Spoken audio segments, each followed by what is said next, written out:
For most of my life, I believed that loyalty was something you could feel, that if someone spoke gently, showed up on time, and called you family, then trust was simply understood. After my husband passed, I learned how quiet the world can become, how decisions get heavier when there's no one left to share them with.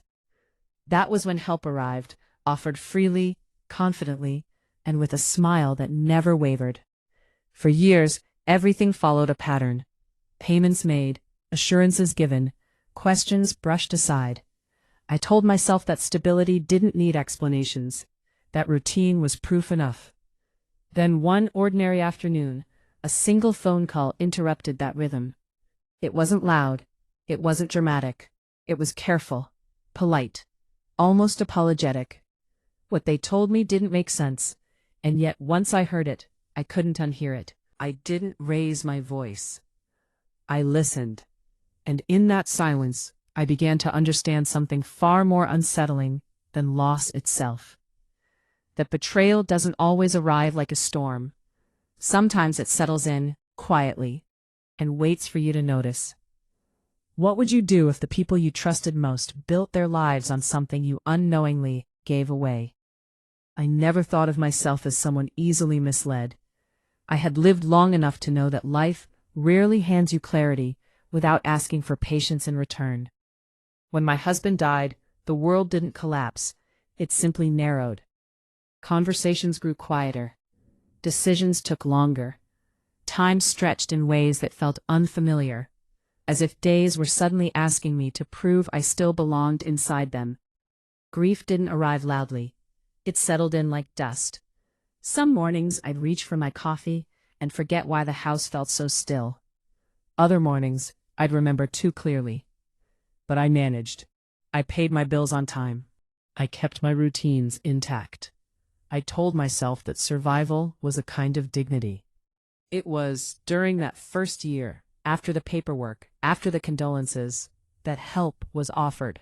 Not demanded, not forced, offered. A family member suggested managing a few things for me. Just temporarily, they said. Until I felt steadier.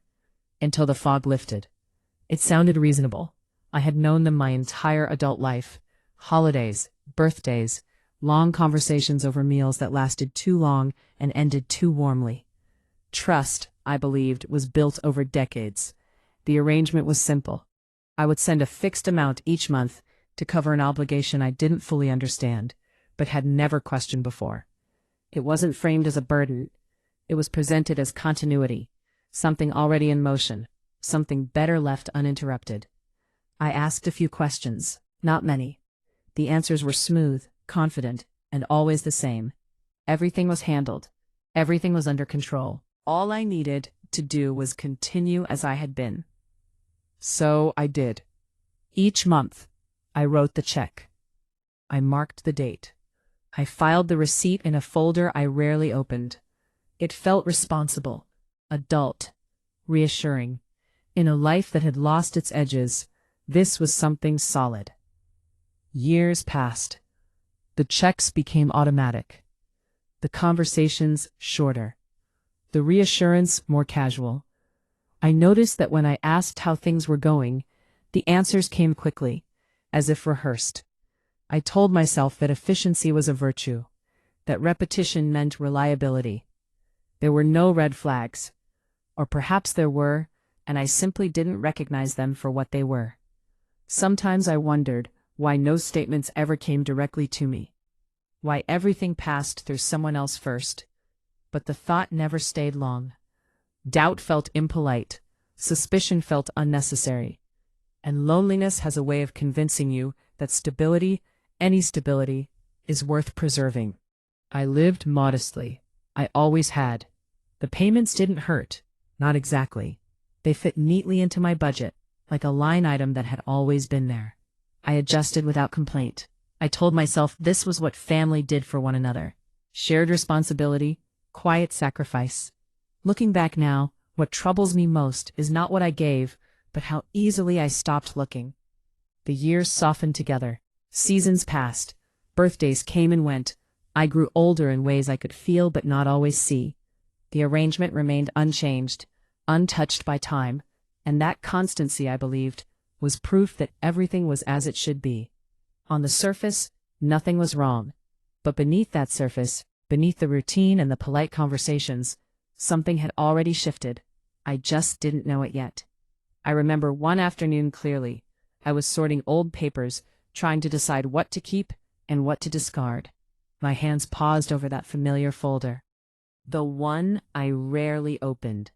I flipped through it slowly, not searching for anything in particular. The numbers were consistent, the dates precise. Year after year, the same pattern. For a moment, I felt a strange sense of pride. Look at you, I thought. Look how responsible you've been. I closed the folder and returned it to its place. That night, as I turned off the lights, a thought surfaced. Quiet, uninvited. A question I hadn't asked in all those years. What exactly am I still paying for? The question didn't frighten me. It didn't feel urgent. It felt curious, almost academic. I told myself I'd ask next time. There was no rush. After all, nothing had ever gone wrong before. I slept soundly. What I didn't realize then was that comfort has a way of dulling instinct, that arrangements built on repetition don't need force to survive. Only silence. And silence, I had learned, is something you can live with for a very long time. At what point does routine stop protecting us and start hiding the truth? The call came on a weekday afternoon, the kind of hour when nothing unexpected usually happens. I remember because I had just finished washing the dishes. The radio was still on, murmuring softly about traffic and weather. Ordinary sounds, comforting sounds. When the phone rang, I almost let it go to voicemail. I don't know why I didn't. Perhaps it was habit, or perhaps some part of me sensed that this interruption mattered.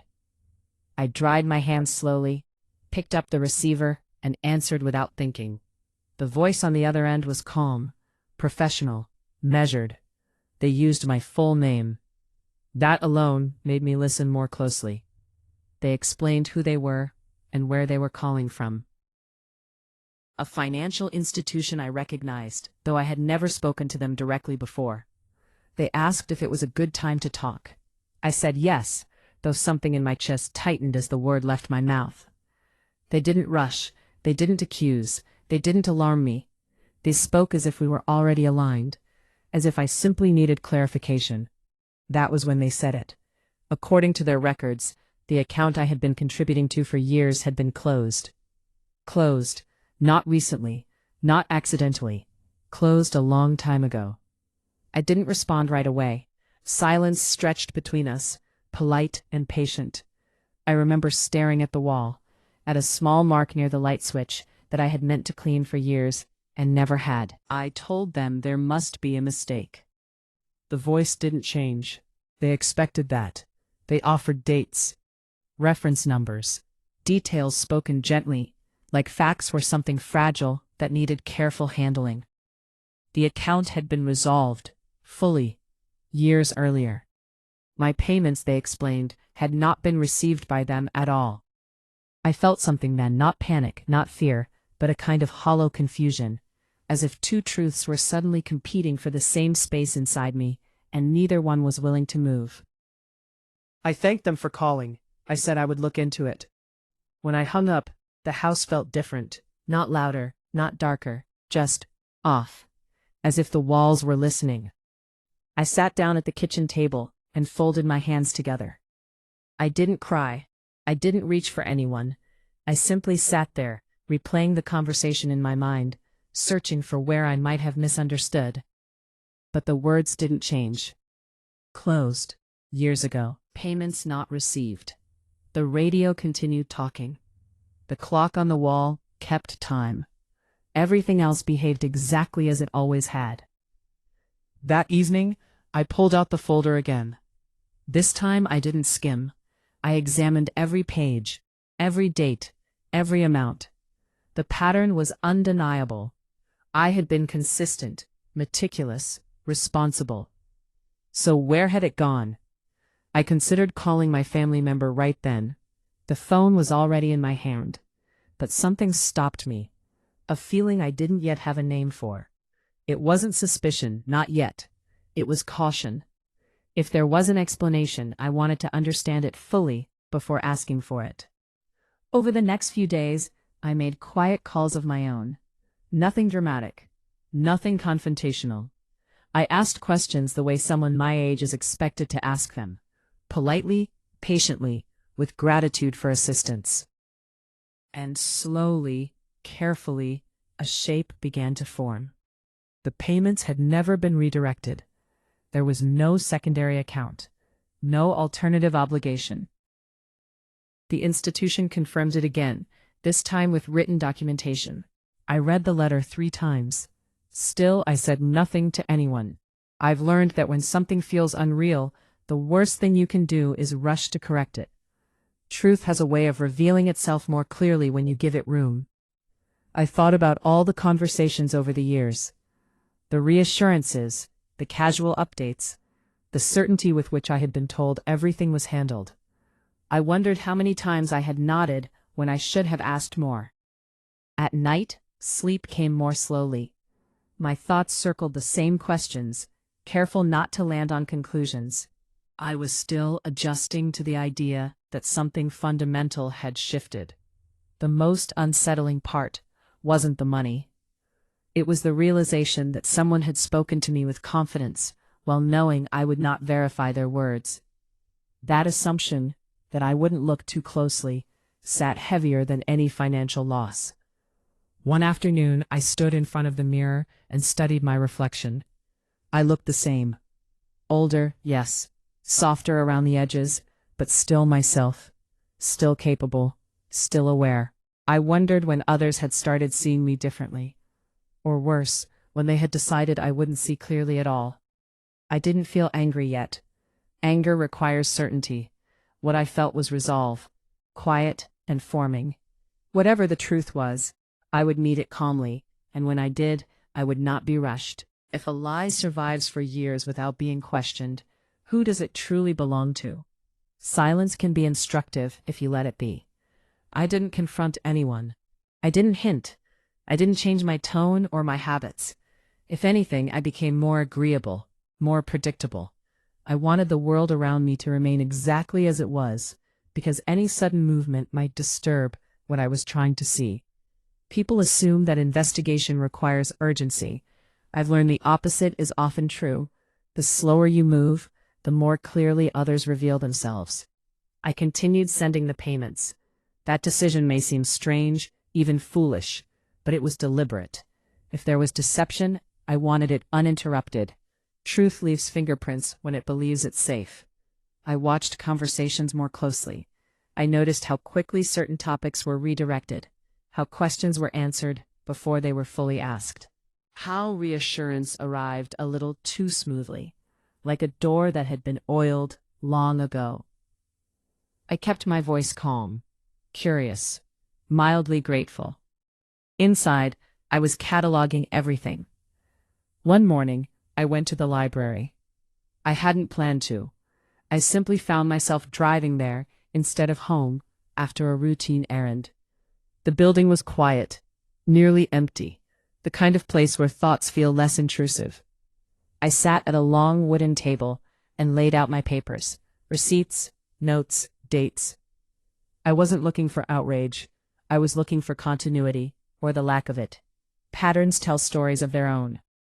The numbers never changed, the timing never shifted. And yet, there was no corresponding record anywhere else. It was like shouting into a canyon and hearing nothing come back. I asked a librarian for help accessing public records. My request was ordinary, even dull. They showed me how to search databases, how to filter information, how to read what wasn't immediately obvious. I took notes. No raised voices, no dramatic discoveries, just small confirmations stacking quietly on top of one another. By the time I left, I felt steadier than I had in weeks. At home, I placed everything back where it belonged. I didn't want my search to be visible. There's a particular kind of arrogance that comes with long-term deception, the belief that the person being misled is passive, That belief was working in my favor. The next family gathering came and went without incident. Laughter, polite concern, questions about my health asked in the tone people use when they've already decided the answer. I listened more than I spoke. I noticed how often finances were mentioned casually, like background noise. How often I was reminded kindly that things were taken care of. The phrase appeared everywhere once I started looking for it. I wondered how long that sentence had been practiced. Not the same institution as before. Another office. Another polite voice. They were following up, they said, making sure I had received the documentation, making sure I understood. I told them I did. They asked if I needed assistance, legal guidance, clarification. I thanked them and said I was considering my options. Afterward, I sat quietly for a long time. What surprised me most was not the betrayal itself, but the certainty that accompanied it, the assumption that I would never trace the path backward, that age had softened not just my hands, but my mind. I thought about how often older people are encouraged to simplify, to delegate, to trust. Trust, I realized, is often mistaken for absence. As the days passed, I began preparing not for confrontation, but for clarity. I spoke to an attorney recommended through a local service. I didn't explain everything at once. I asked questions, hypothetical ones. What happens if payments are misdirected? What happens if someone acts under assumed authority? What happens when trust is used as leverage? The answers were calm, methodical, familiar with situations like mine. It was then I understood something that shifted the ground beneath me. This wasn't rare. The attorney didn't sound shocked. They didn't sound angry on my behalf. They sounded practiced, as if they had walked this path with others before me. I ended the call with gratitude and a sense of resolve that surprised even me. That night, I stood in my kitchen and looked around as if seeing it for the first time. The home I had built, the life I had managed, the independence I had preserved longer than many. I felt no urge to reclaim what was lost through drama or accusation. I wanted acknowledgement. And acknowledgement, I was learning, required precision. I began documenting everything carefully. Dates, conversations, phrases repeated too often to be accidental. I wasn't gathering ammunition. I was assembling truth. The more I wrote, the calmer I felt. Fear thrives in vagueness. Certainty lives in detail. By the end of the week, I knew enough to understand the shape of what had happened, even if I didn't yet know how it would end. What I also knew was this: silence had served them well for years. Now, it would serve me. I placed my notes in a new folder, a thicker one. I labeled it carefully and slid it into a drawer I could reach easily. Some truths take time, not because they are complex, but because they must be approached with care. I was ready to continue. Confirmation doesn't arrive with a sound, it settles. I had imagined that certainty would feel like a sharp edge, something that cut quickly and demanded reaction. Instead, it felt like weight, steady, unavoidable. Once it rested in place, there was no lifting it again. The attorney's office was modest, clean lines, neutral colors, a space designed to encourage calm, not drama. I appreciated that. When you reach a certain age, you learn the value of environments that don't ask you to perform your emotions. We spoke slowly, carefully. I presented my documents without commentary, as if they belonged to someone else. The attorney reviewed them in silence, occasionally making notes, occasionally asking a clarifying question. No disbelief, no surprise. That absence told me more than any verdict could have. When they finally spoke, their words were precise. What I suspected, they confirmed. The payments had no legal destination. The authority under which they were collected had expired long ago. There was no ambiguity. Someone had continued receiving money they were never entitled to receive. For years. I listened without interruption. I asked questions where necessary, not to challenge the facts, but to understand their edges. What mattered legally? What mattered evidentially? What would matter if this moved forward? The attorney explained my options: civil action, Formal demands, documentation requests, each step laid out clearly, without pressure. They didn't tell me what I should do. They told me what I could do. That distinction mattered. I left the office with a folder thicker than the one I had arrived with. As I walked to my car, I noticed how steady my hands felt, how measured my breathing was. I wasn't shaken. I wasn't vindicated. I was informed. There is power in that. At home, I placed the new documents alongside my notes. The story they told together was no longer abstract. It had structure now. Timelines, names, accountability. That evening, the phone rang. I watched it for a moment before answering. The voice on the other end was familiar, casual, warm. They asked how I was feeling, whether I'd eaten, whether I was keeping up with my appointments. Concern delivered with comfort. I responded politely, briefly. I did not volunteer information. I did not adjust my tone. I did not hint at what I knew. What interested me was not what they said, but how they said it. The slight pause before mentioning finances, the careful phrasing, the confidence that assumed continuity. Everything was proceeding exactly as it always had. After the call, I wrote down what was said. Not because it was incriminating, but because repetition is rarely accidental. People rely on familiar language when they believe it has worked before. The next few weeks unfolded quietly. I continued my routines. I made the payments as scheduled. I attended family gatherings. I accepted reassurances. And all the while, the folder in my drawer grew heavier. I requested copies of correspondence. I asked for confirmations. Each request was framed as confusion, not challenge. Gratitude, not doubt. Responses arrived slowly, if at all. Delays are informative. I noticed a shift then.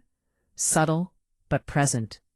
Calls became less frequent, conversations shorter.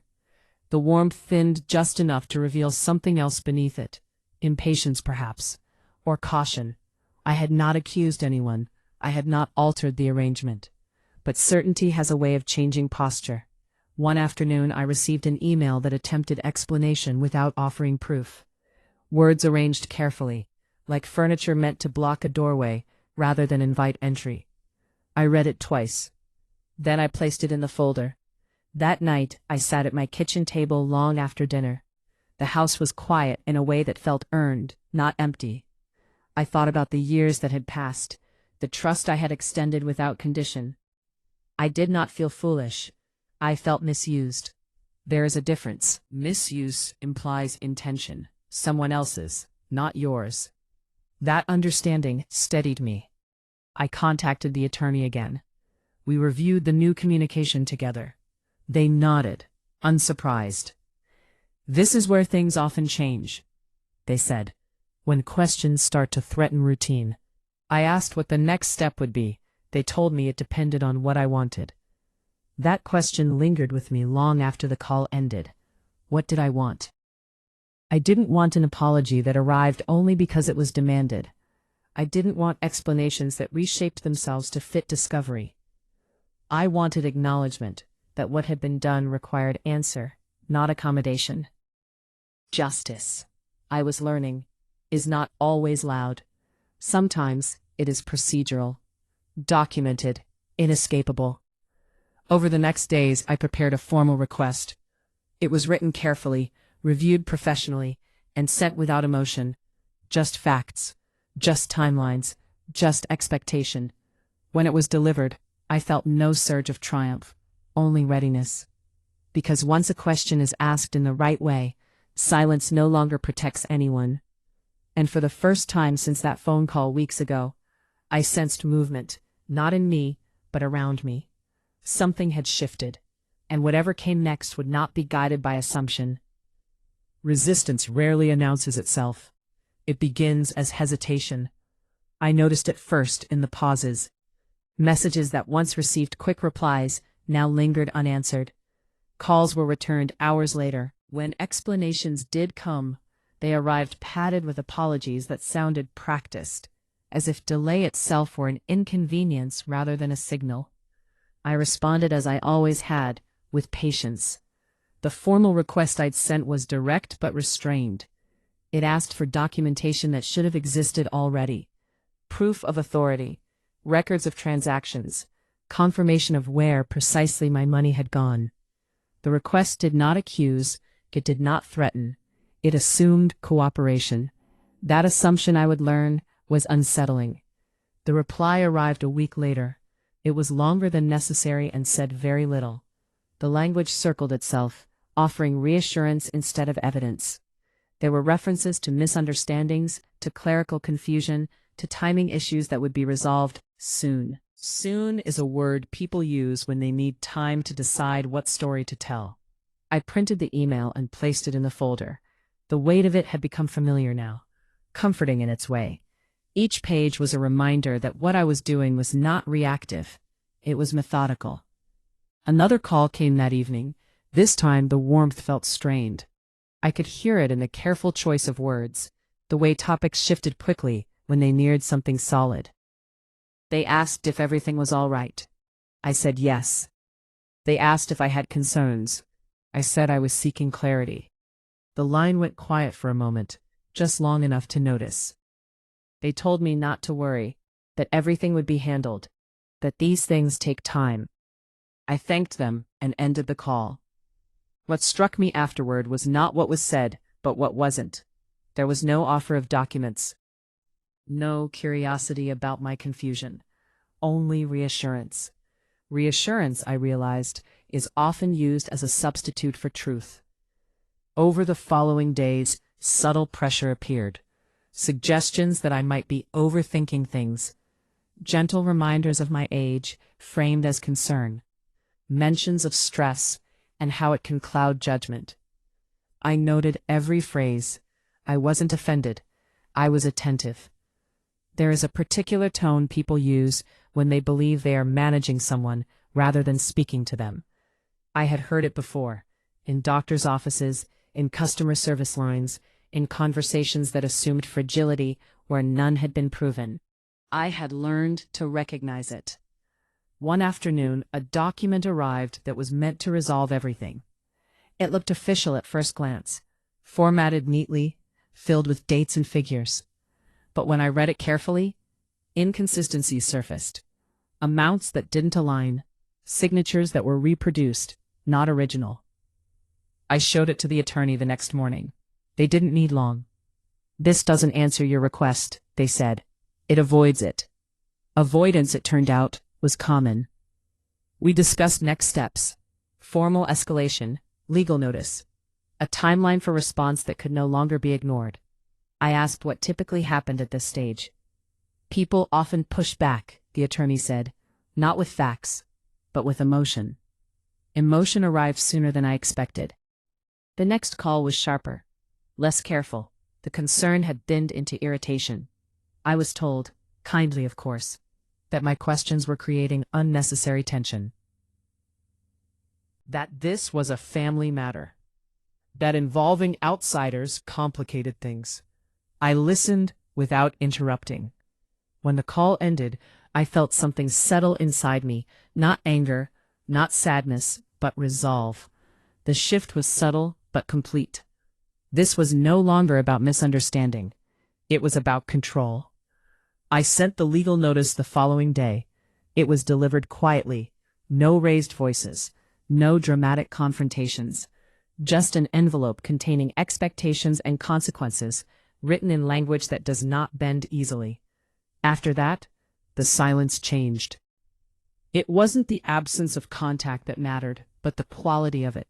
When communication resumed, it was defensive, careful in a different way, less reassuring, more guarded. I was accused, gently, of mistrust, of ingratitude, of allowing confusion to damage relationships that had endured for years. I read those words slowly. Relationships, I thought, are not damaged by questions. They are damaged by answers that cannot withstand them. I responded once, briefly. I stated that documentation would resolve everything, that clarity served everyone. There was no reply. Days passed, and weeks. In the quiet that followed, I felt unexpectedly calm. The path ahead was narrowing, but it was also clearing. The noise had faded, leaving only what mattered. Truth has a way of exhausting deception. One evening, as I prepared tea, I thought about how easily this could have continued. How simple it would have been to accept reassurance and move on, to preserve comfort at the expense of awareness. I understood then that what had been taken from me was not just money. It was the assumption that I would remain passive. That assumption was gone now. When the next message arrived, it was shorter, urgent. It asked to talk, to resolve things privately. I read it once. Then I placed my phone face down on the table. Some conversations only have value when they happen in the right setting. And I was done meeting silence halfway. Exposure doesn't arrive all at once. It unfolds. After the request to talk privately, there was a pause, a careful one. I let it stretch. Silence, when chosen, can be more instructive than any response. It forces intention to surface. When communication resumed, it came through intermediaries, emails that attempted diplomacy, messages that framed urgency as concern. I read them all with the same steady attention I had learned to apply to everything else. What they wanted was containment. What I wanted was record. I forwarded every message to my attorney. We began building a timeline that no longer relied on recollection or trust, but on sequence, dates, attempts, shifts in tone. The story told itself once it was laid out clearly. At this stage, the attorney explained, people often begin testing boundaries. They look for weakness, fatigue, emotional response. Anything that suggests the ground beneath you is still negotiable. I gave them nothing. Instead, I authorized formal requests again, this time with deadlines, this time with consequences clearly stated. Each letter was calm, neutral, professional. The first deadline passed without response. The second brought a reply that acknowledged receipt, but offered no substance. The third brought something else entirely, a visit. They arrived unannounced one afternoon, standing at my door with expressions carefully arranged, concern layered over urgency, familiarity used as leverage. I did not invite them inside. We spoke on the porch. They told me I was being misled, that outsiders didn't understand our family dynamics, that mistakes had been made, but nothing intentional, that involving legal channels would only make things worse for everyone. I listened. When they finished, I asked a single question. Can you show me where the money went? The silence that followed was unguarded. Not long, just enough. They said now wasn't the right time. I thanked them for coming and closed the door. That moment clarified everything. The following week, the attorney initiated the next phase. Requests became filings. Filings became notices. Notices created obligations that could no longer be softened by tone or familiarity. The response was immediate. Accusations arrived first. I was told I was overreacting, that I was embarrassing the family, that my actions were unnecessary and harmful. Then came the appeals of everything that had been done for me, of how much stress this was causing. I didn't respond. I had learned by then that emotion, when introduced strategically, is meant to obscure fact. As the process advanced, documentation surfaced not because it was offered, but because it was demanded. Bank statements, transfers, accounts that had never been disclosed to me. The picture that emerged was not chaotic. It was organized, deliberate. I reviewed the evidence with a quiet sense of finality. There was no mystery left to solve, only acknowledgement to be made. The attorney asked how I felt. I told them I felt clear. Clarity, I had discovered, is not the absence of emotion, it is the alignment of it. When formal proceedings were set into motion, the tone of communication changed again. This time, urgency replaced confidence. Explanations grew detailed where they had once been vague. Offers appeared, partial returns, quiet resolutions, conditions attached to cooperation. I declined them all. not out of spite, out of principle. Accountability does not arrive through negotiation when responsibility has already been avoided for years. As dates were set and notices served, I found myself reflecting on how invisible I must have seemed before, how easily my steadiness had been mistaken for passivity. That misunderstanding had shaped everything.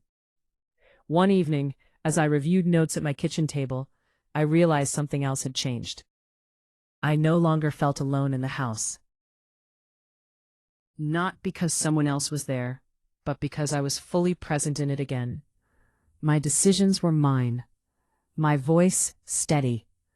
Exposure, I learned, doesn't humiliate deception. It exhausts it.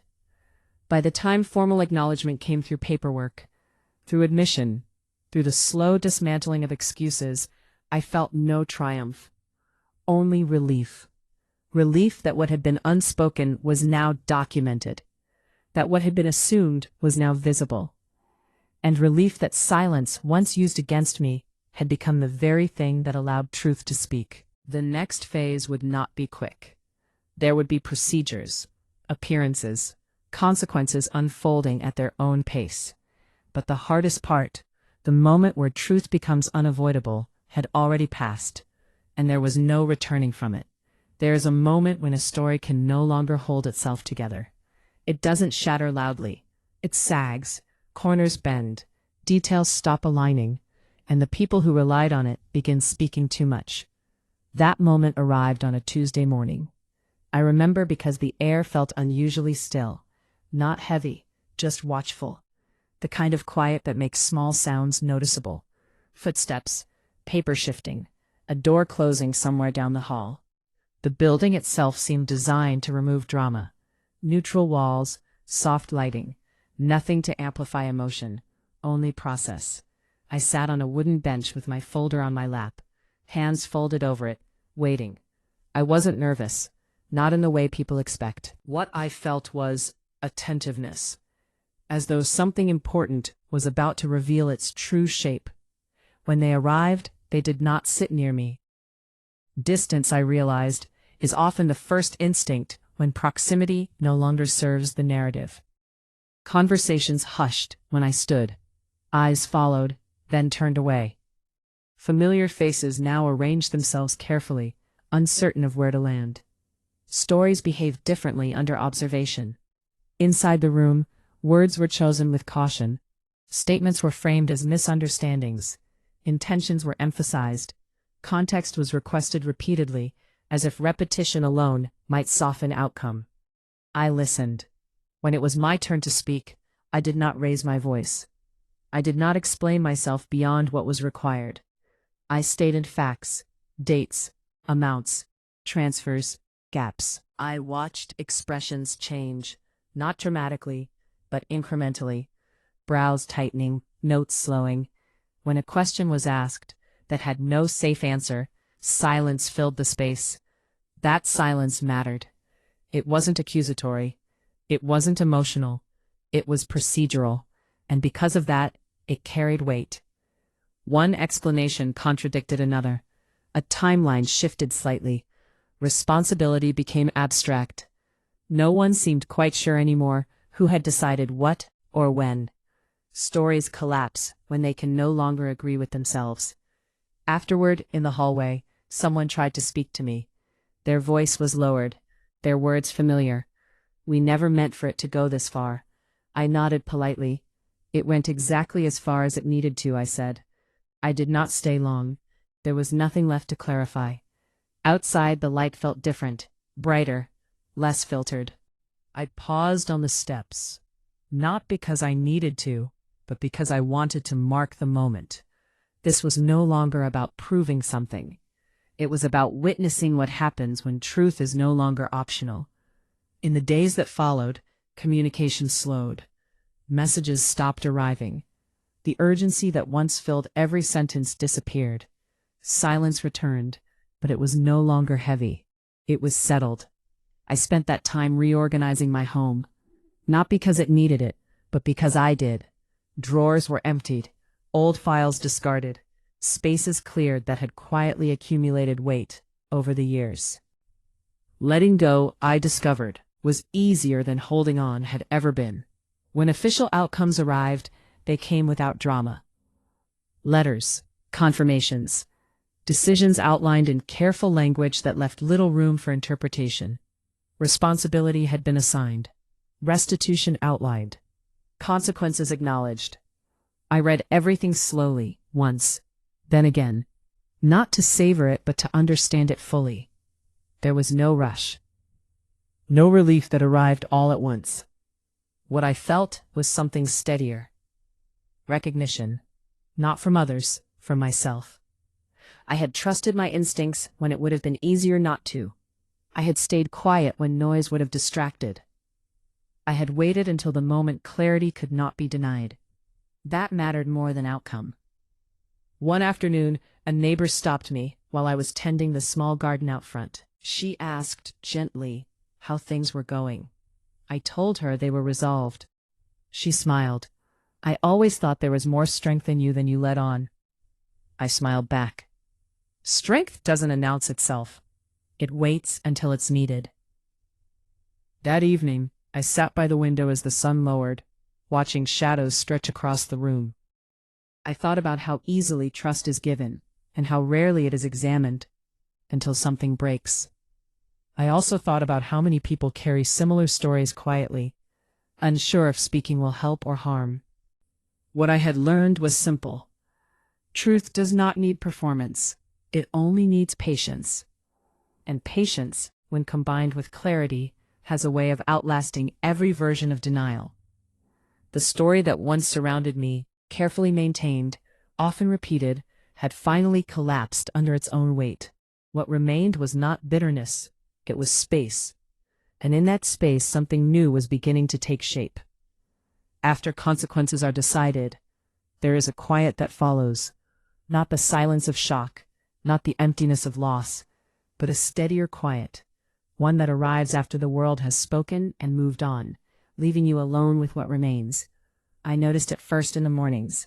There was no longer a tightness in my chest when I reached for the mail, no subtle dread when the phone rang.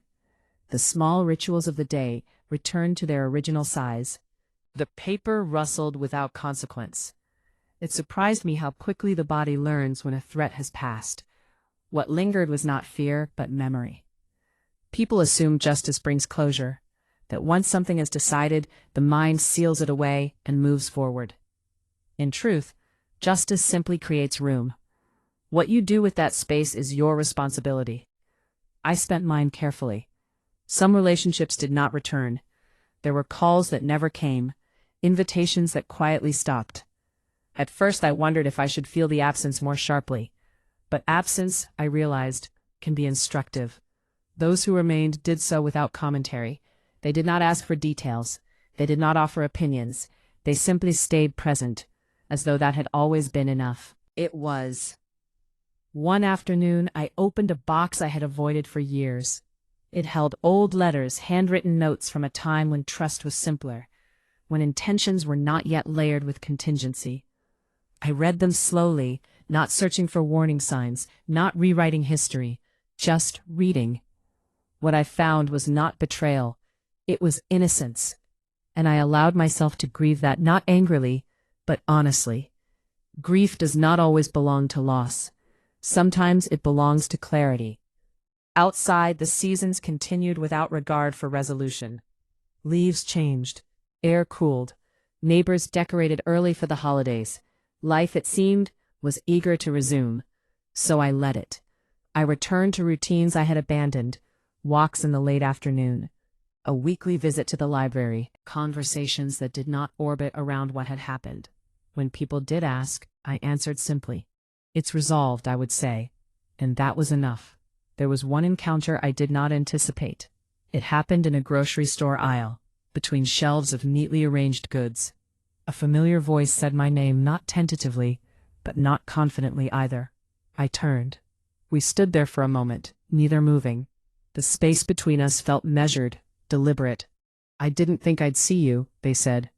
Neither did I replied. There were many things they might have said.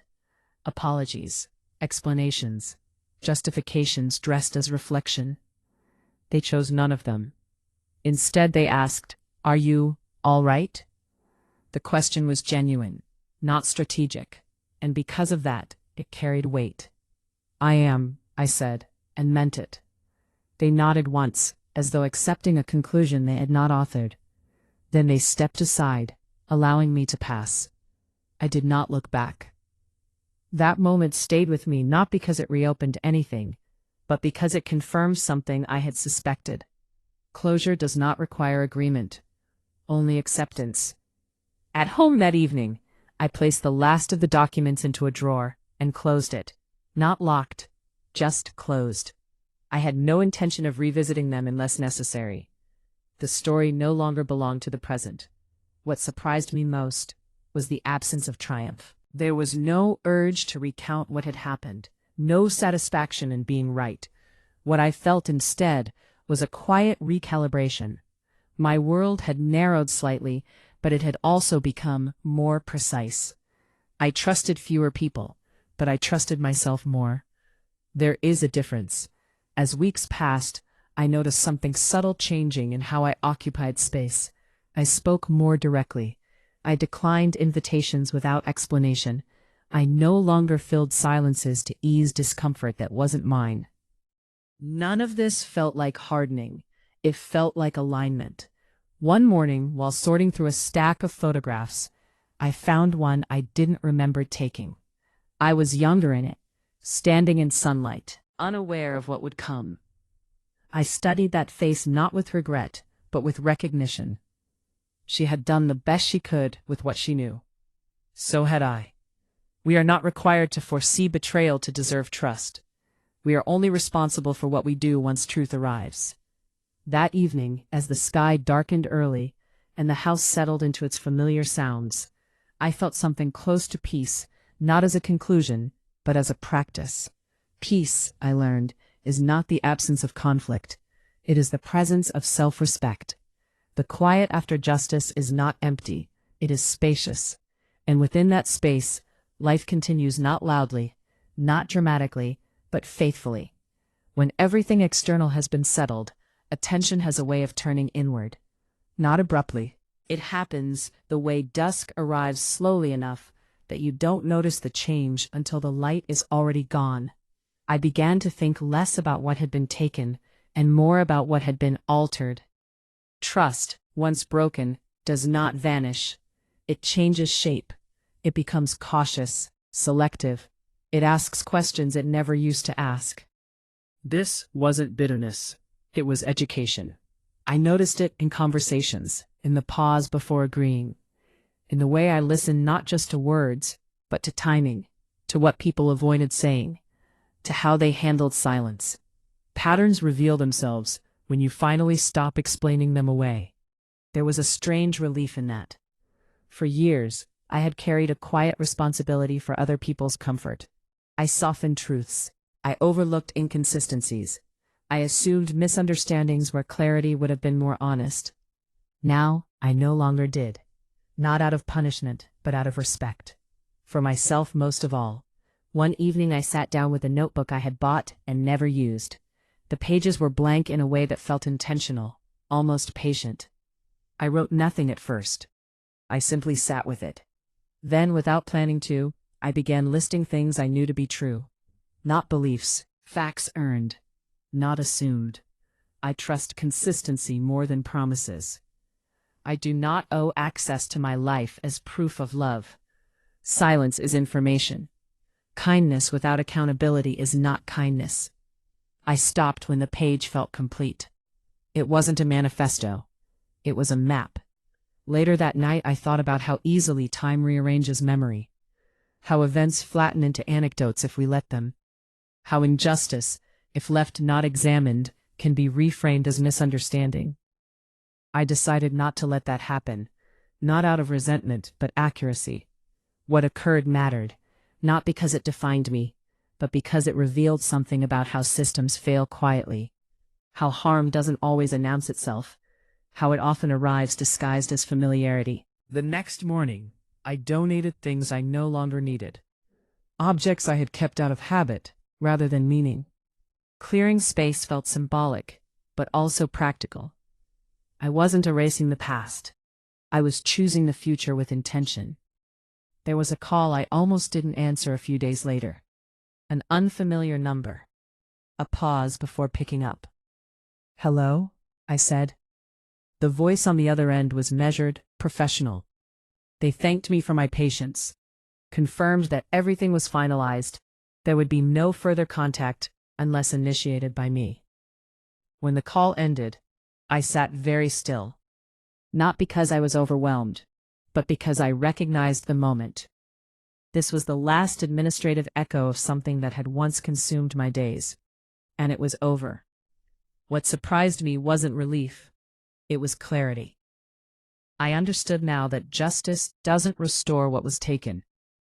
It returns choice. And choice is a powerful thing when you've lived without it for longer than you realized.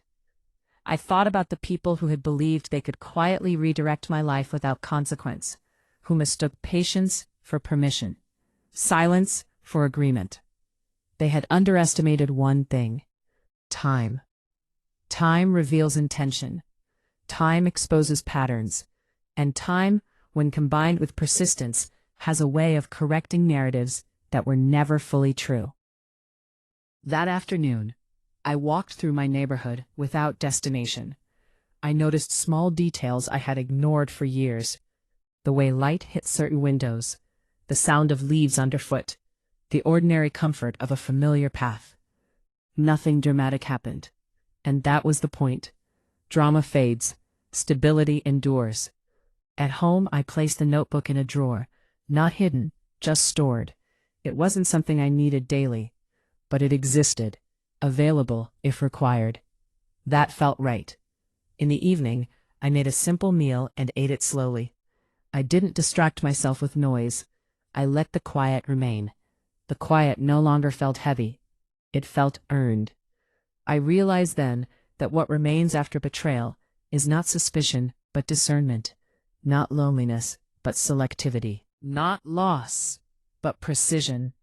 My world was smaller than before, but it was truer. And in that truth, I found something I hadn't expected: freedom. Closure is often imagined as something definitive, a moment, a statement, a feeling that arrives fully formed and stays. But I learned that closure is not an ending, it is a reshaping. It arrives gradually, settling into the places where certainty used to live. It doesn't erase what happened, it reframes it, placing the experience where it belongs rather than allowing it to hover unresolved. I described events plainly. No embellishment, no softened language, just sequence and fact. When I finished, I folded the pages and placed them in the same drawer as the notebook. Some truths don't need an audience to be valid. They only need to be preserved. I thought occasionally about how easily trust had been redirected without my knowledge. How decisions had been made quietly, intentionally, and with confidence that I would never question them. What struck me most was not the deception, but the assumption behind it. The belief that age meant absence, that patience meant passivity, that kindness meant compliance. Those assumptions had shaped their actions. They no longer shaped mine. One afternoon, I met a neighbor for coffee, someone I had known for years but never truly spoken to beyond pleasantries. The conversation drifted naturally from weather to memory to small reflections about time. At one point, she paused and said, "You seem lighter lately." It wasn't a compliment. It was an observation. I smiled and thanked her, though I didn't explain. Some changes are visible without being described. That evening, I reviewed my finances, not out of fear, but familiarity. I wanted to understand what I had, what I needed, and what I could choose differently now. Clarity replaced anxiety. Numbers no longer felt threatening. They felt neutral, informative. In the weeks that followed, my days grew quieter in a way that felt intentional. There were fewer calls, fewer documents, fewer things demanding explanation. Life returned to its natural pace, not rushed and not stalled. I began sleeping more deeply. Not because everything had been repaired, but because nothing was being avoided anymore. One morning, I woke before sunrise and lay still, listening to the house. It made familiar sounds, the subtle shifts of wood, the hum of appliances waking themselves. These were noises I had lived with for years, but only now did they feel entirely mine again. Ownership, I realized, is not just legal. It's psychological. For a long time, I had carried the weight of other people's assumptions, their expectations, their unspoken entitlement to my resources, my patience, my forgiveness. Letting go of that weight didn't feel dramatic. It felt corrective. I started saying no more often. Not sharply, not defensively, simply no, without explanation, without apology. Each time, the world stayed intact. Nothing collapsed. That was instructive. There was a letter I considered writing, not to accuse, not to reopen anything, just a record, something that acknowledged what had occurred from my own perspective. In the end, I chose not to send it. I wrote it anyway. It wasn't meant for them. It was meant for accuracy, for memory, for myself. Powerful. Even. I realized that delayed justice does not feel like revenge. It feels like alignment. Things returning to their proper places. As days turned into weeks, the story lost its sharp edges. Not because it had been forgotten, but because it had been integrated. It no longer intruded, it informed. I stopped rehearsing explanations in my head. Stopped imagining conversations that would never happen. Stopped waiting for apologies that were not required for closure. I had already moved past the need for acknowledgement. Understanding was enough. One night, I stood by the window and watched the streetlights come on, one by one. Each light illuminated a small section of the road, leaving the rest in shadow. That's how perspective works, I thought. You don't need to see everything at once. You only need enough light to take the next steps safely. I turned away from the window and felt a sense of completeness. Not joy exactly, but something steadier. Acceptance. Not resignation. Not indifference. Acceptance rooted in self-respect. The experience had changed me, but not in the way betrayal often promises. I wasn't hardened. I wasn't closed off. I was precise. I knew what I would tolerate. I knew what I would question.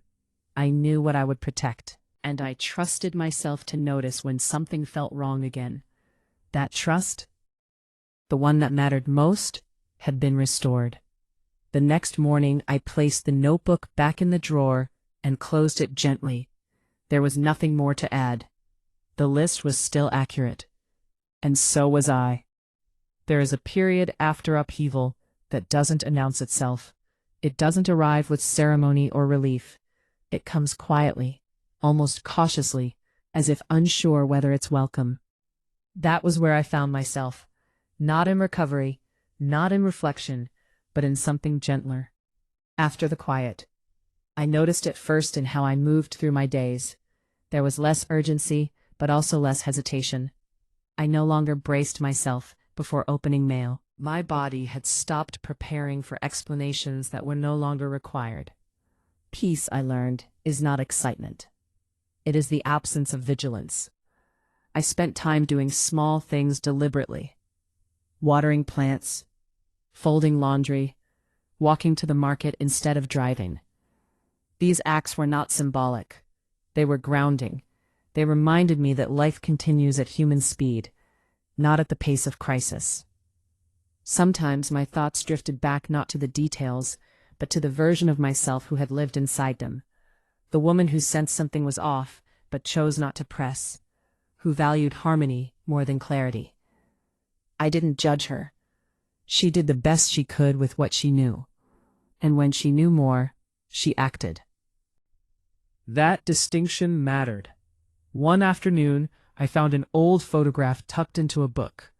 It was of me years earlier, smiling without awareness of what would come. I studied it longer than I expected.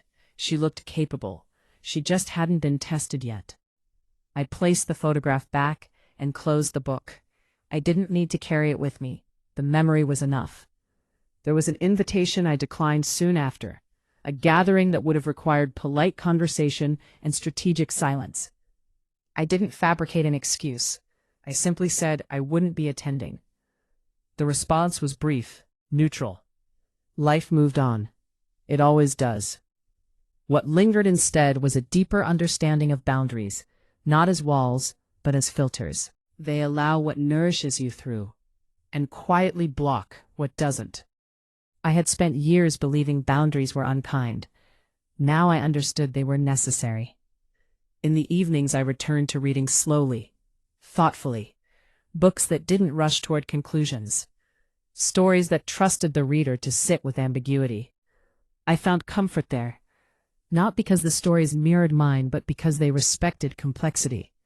One night, while preparing tea, I caught my reflection in the kitchen window.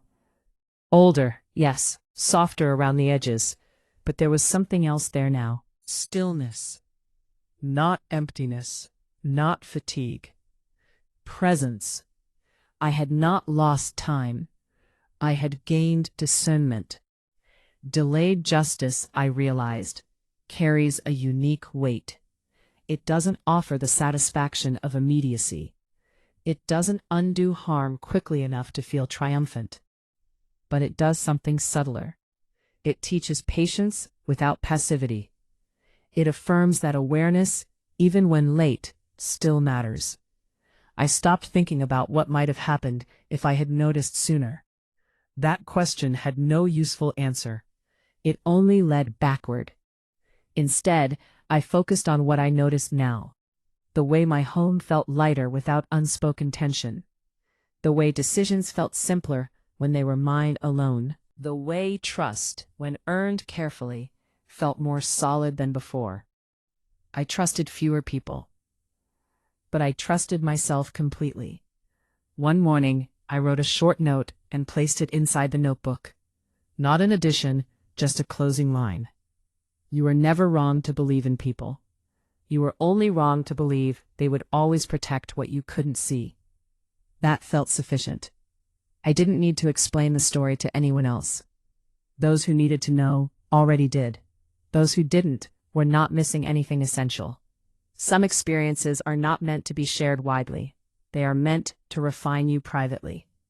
As days stretched onward, the story of what happened receded into the background. Not erased, integrated. It no longer defined my conversations or shaped my decisions. It simply existed as knowledge, and knowledge, when accepted, becomes strength. I began making plans again, modest ones, realistic ones, things to look forward to that didn't depend on anyone else's approval or participation. A short trip, a class, a schedule adjusted to suit my energy rather than expectations. Freedom doesn't always announce itself loudly. Sometimes it arrives as permission to live exactly as you choose, without justification.